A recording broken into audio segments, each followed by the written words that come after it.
My viewer, our listener, it's a devastating state in our schools, in high school, boys and girls. And really, our children are missing in school, where they are doing strikes on a daily basis. Kwa kuchoma, hata saa ingine ni mawe wanarusha, wanavunja madirisha. That is our topic today, and I'm accompanied by my co-host, Lydia Ngolo, and this is Makueni TV News. Welcome. Karibu sana. And by the way, what do you think brings these strikes in our schools, per se? One major thing, I think, this issue of overstaying of teachers, maybe what they call bad food, I don't know, in quotes. Chakula baya. Yeah, we can also look at kuogopa mtihani. Like now we have, is it open ama ni nini? Kuna open na inafanyangwa tu wakifika shule. Hiyo wanaogopa pia mtihani. There is that another issue in, what is it? There is you see the bond between BOM, the teachers and the parents. Sometimes kuna kuanga na a lot of miscommunication between these stakeholders. And you know, for them to go, for any school or rather any institution to go ahead, there must be that much understanding between them. Ndio upate kama ni mgogoro upo, tuseme ni mgogoro wa wazazi, haijapita all the way ka affect students kwa class. Kuna venye BOM wamerealize, ama kuna venye principal na walimu wake wamerealize, lakini kama wale wazazi hawasikizani na BOM, na pia hawa walimu hawasikizani na students vizuri, ama pia hawa BOM hawasikizani na hawa walimu wao. Kuna mashule zinakuanga na hivi sana, panda shuka, and you find that wanarushania ni kama mpira. Wewe uko wanarusha maneno.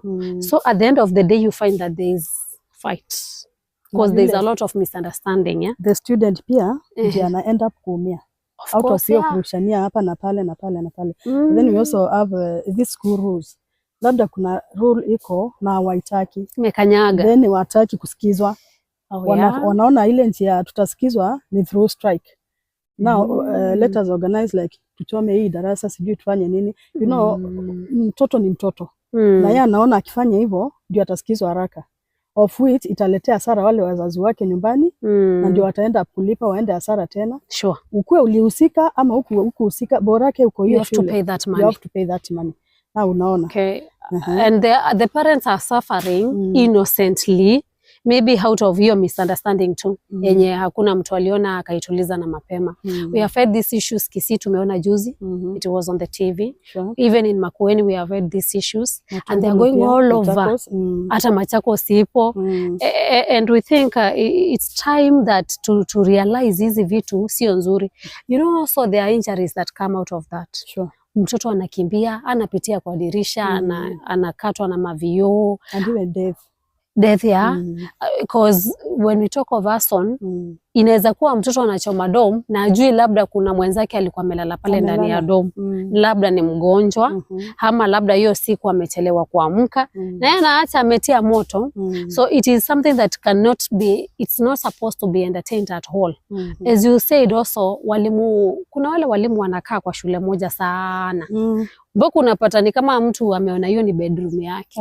Yeah, and it is something that is supposed to be checked in by TSC. And wakiona huyu amekaa miaka mizuri hapa, wanachomoa yeye. Yeah. Then kuna issue ingine, poor performance in KCSE. And then the student end up blaming the principal.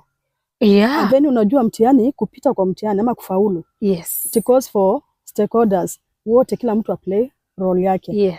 Usipo play ile role yako kama mzazi, kama mwanafunzi, kama BOM ama hata principal, mnaanza kukimbizana na principal na kufungia gate. Imagine. Ambapo si makosa yake peke yake.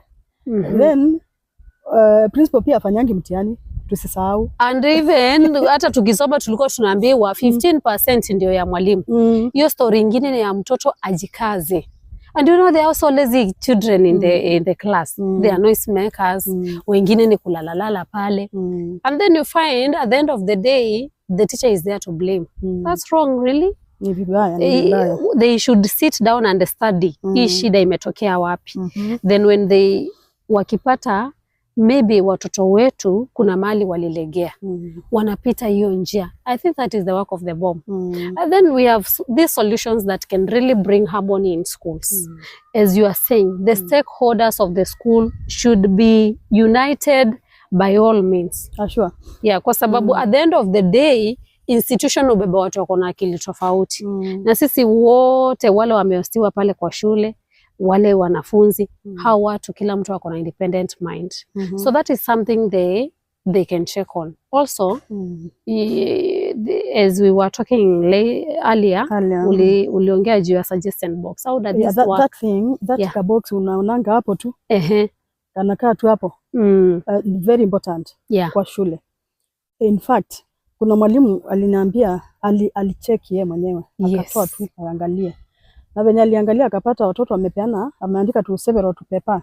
Within 2 days, if you not address this and this, then tutafanya strike nje. Haijaonekana kwa hii shule. And you know, mwalimu alienda kuambia the staff, akamwambia kuna hii na hii na hii. We have to look for solution before this happens. Because ukiona wamesema, ukiona imefika hapa, wamepanga, wanangojea tu siku ifike. So, waliwa call, wakaketi nao, they talked, na wakapata solution. Na hiyo ikaisha hivyo. Wakasuluhisha. Ikaisha hivyo na ikaisha kabisa. So inakuanga ya maana suggestion box. Ni ya maana sana suggestion box. Personally, huwa naiona tu. Sijuangi inawekwa lini na inatolewa lini. Wengine wameiacha tu inaingia geckos, mangala, mtoma mangala, inaingia hapo. Hata ukijaribu kukafungua hivyo kitu ya kwanza kuangua ni ngala. You have to take on that suggestion box. So this our school should be keen with that. That is a point I get. Then another thing pia, CCTV inasaidia sana. Of course kama ni mwanafunzi alikuwa amebeba labda petrol nini itaonekana. Sura utaiona. Ukizoom vizuri utajua huyu ni fulani. Ni Talo ndiye alikuwa amebeba hii kitu. Inasaidia sana CCTV. Na pia wale watchman wa pale kwa gate. Mkuwe mko friendly sana na wao. Hao watu wanajuanga vitu nyingi sana. Zenye hata walimu hawezi jua. Wanajua vitu nyingi sana. Na pia mwachunguze pia kwa wengine wanatumika na watoto kuleta wanatumwa tu analeta hizo vitu. Kwa job na anapewa kitu kadogo. Imagine sasa mtoto anaweza kukupea nini ukatosheka shule. 200 ya mtoto. Imagine. Na ameikopa. Na hata labda alikuwa anaenda kununulia ndazi akaona acha nimrushie hii hata wao waridhike na mshahara na wakuwe keen. And the school principals should also waangalie hao watu wameajiri hapo. Huyu mtu anaishi kulingana na ile matakwa tuliandikana. Is he living to the standard we said? Kama ameanza kununua tu gari poshe lakini sioni kama mtoto ataweza fikisha kwa gari, labda atoke kwa kabambe aingie kwa Samsung kidogo. And another thing, waangalie hao watchman wanaandika huko. Wakuwe watu energetic. Si kwa ajili mzee anakuja kulala hapo, mtoto anapita tu amebeba 5 liters ya petrol na hiyo ashalala. Ukimuuliza hata atakupea excuse gani?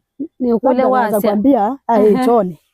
Uandika kamusele kako kwa mabunge 18 wewe ndamu ndoke kwa makana ndao. Ni ukule wazi sikule kuandika sionze. Tisi wande no wewe mkula kino kedando ichombe. But uona wazeka kuna ile chowe akili enda hizo kede. Kama ndukuni kano yemo thenya muima. Na kano wama na wewe ndoke kwika baidhi. Kwa tukaka ilokoma no kala kana kasio kala kana kanini ka ilokoma. Ono nawa kwa mwana banini wewe koma. Wena akio banini asiaza nilibetete. Ai no ose ato. Na you know what leto zungia school watabiole kwete kitoma tamu. No, that one is hapana. Haiwezekani. As we finish, there is also some good channels that can address these problems. Sure. Because we have the TSC office, we have the director of education, we also have the senior teachers in the school and the principal. Pia hawa wazazi wakiwa na shida wapitie kule. Wasianze tu kununua firimbi na kuingia mitaani na kubeba maketi. Aikaendo kekika ayose keti na ayokile yolo. No. Na by the way like now ile inachangia sana saa hii kwa wazazi sana. Ati wanaangalia shule ni watoto wangapi wameenda university, ati wawili ama hakuna mmoja. Kwani ukikosa kwenda university ndio inamaanisha utafaulu nini? No. That should not be something that they rely on. Kwanza university. In fact, you technicals ni sio toko. Si topo. Na ndo mekwata uya makati ya mundu waende university. Aba kala miaka muonza. No anaendia soma miaka 3 driving. Osa nane waandikiwe ni transit na ku Mombasa Road. Let us also tuikambie kwithimana university. Sindu isu isiabitiwe nebinda. Kabisa. Ona wona mwana waku akwatoi kana ila mutwae bala utonyo thino kethe esio kina chalani nesa. Kabisa. Na chalani kukithiete millions number. Tiwa. And in future na be mundu teke yangwa wewe umevaa nimevaa kila mtu akona nguo. Kila mtu amevaa nguo. These are jobs creation and let us not even assume the very or underrate what our students get. Na ninge tuikama maki muno ona kwandi maki ya mwana akwa nambo isi ana kwete chau to weninge yeah. So we can end it up there today. Na ninge tukutane, subscribe, like na ufanye nini na ushare. Don't forget to share. Tunawapenda sana. Follow. This is the Makueni TV. Bye.